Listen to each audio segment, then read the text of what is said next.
Leo tuelekee kaunti namba 39 ambapo serikali ya kaunti ya Bungoma imetakiwa kuongeza mgao wa fedha kwenye bajeti ya mwaka wa 2026-27 ili kufanikisha miradi ya maendeleo. Kwenye vikao vya kutoa maoni kuhusu makadirio ya bajeti, wakazi wanasema kuwa haja ya fedha zaidi kutengwa haswa kwenye idara ya kilimo ili kuhakikisha pembejeo zinapatikana kwa bei ya chini.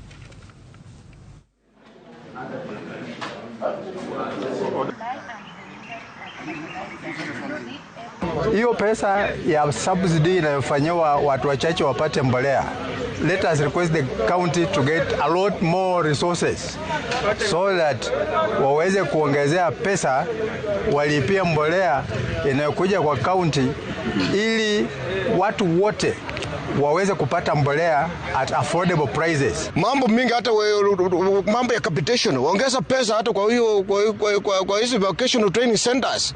Wale tunaenda around, wengi wanarani kwa njia ambazo kwa mateni. Haswa sisi hapa Chwele Vocational Training Center, ukiona tuko na mateni hapo, watchmen wale wanalinda hilo chengo. Juzi tu vile tupata kwa capitation tukalipako na zingine sikapaki. Kuna miradi ambazo walitupatia wanakandarasi ambao ni wavivu, hazijamalizika.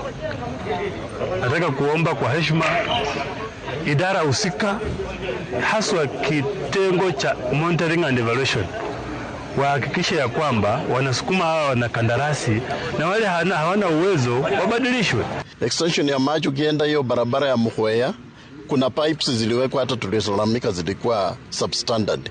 Lakini kwa vile hatukujua contractor ni nani, iliendelea tu hivyo na mpaka saa hizi hata watu hawana maji na inasemekana project ilikuwa completed.